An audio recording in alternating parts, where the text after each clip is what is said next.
Everyone's Chris Stewart here with training footage from November 18th, 2014. During training, I did snatches, snatch high pulls, clean and jerks, clean pulls, and some accessory work at the end. So, the snatches today, it was 80% for a single. It felt like I was kind of catching all these weird. Something I've been forgetting, trying to remember to do lately and forgetting fairly often is to curl those wrists when I'm in pull. It seems like I talk about it every time I do a video, but I'm not actually implementing that change when I get into the gym, and that's just kind of me being lazy mentally, not fully thinking about the lifts before I do them. Another thing my coach has been saying is I've been going around my knees a lot instead of standing all the way up with that bar. So the fix we were trying to implement for that is having my hips start a little bit higher, and I actually kind of like that from how it felt on catching those snatches. It seemed like I was catching them more cleanly. It wasn't bouncing around at the bottom as much and feeling like I was going to lose it. I'm going to try and remember those two things going forward. A, start my hips a little bit higher in the starting position, and then B, make sure I'm doing a forearm curl with my wrist once that bar gets past my knees to keep it nice and close. Snatch high pulls, the thing me and my coach talked about today with the snatch high pulls is making sure to extend straight up, not back, and get on those toes for as long as possible. You see with me, I'm not on those toes very long, and you want to get extension for as long as possible to maximize the height you can get on the bar. And it seems like when I do get extension on my toes, I have a tendency to go backwards instead of coming straight back down, going straight up and coming straight back down.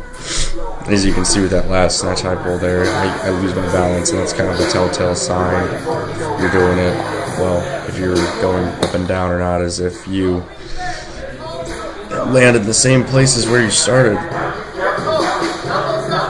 This is 90 kilos here.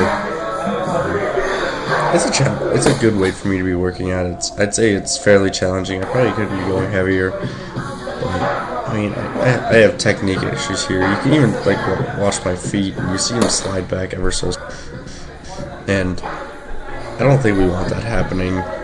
So that's the workout going forward.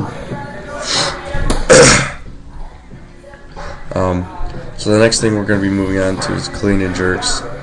And my coach has been telling me I need to be able to get onto that bar faster, and I 100% agree with him there. I mean, let that bar kind of float and kind of come back down on my shoulders instead of pulling myself underneath that bar. So I'm going to start working on that going forward. I mean, these always feel so light, and I pull them so high, and that's probably half the issue. I felt like these subsequent repetitions, once I get up to my working weight, which is 95 kilos today, I felt like I was getting under that bar a little bit quicker as these progressed, but watching it on camera, it didn't seem like I was able to see it visually anyway.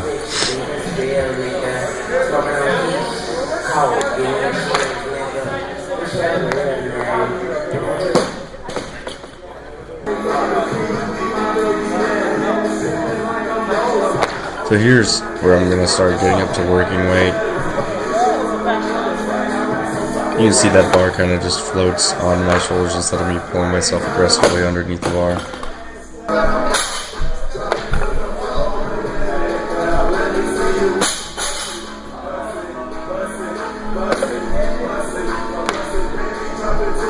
That's one of them where I think I don't have these marked on where I'm trying to actually pull myself more aggressively underneath the bar, but that one was one, I think, where I was. As far as the jerks go today, me and my coach have been talking about how my knees cave in on my jerks, and we're going to try and implement a fix by keeping those quads engaged just like the same.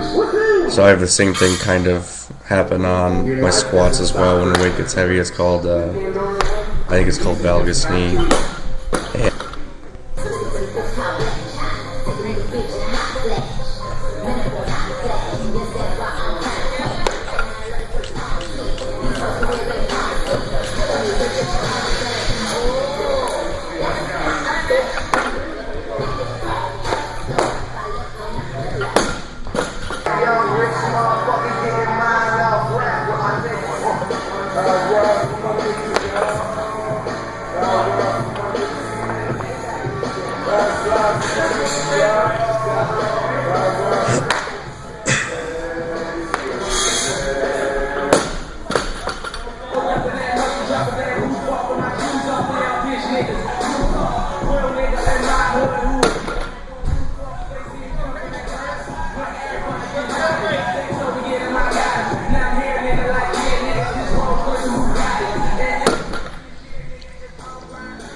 Oh my God! $12.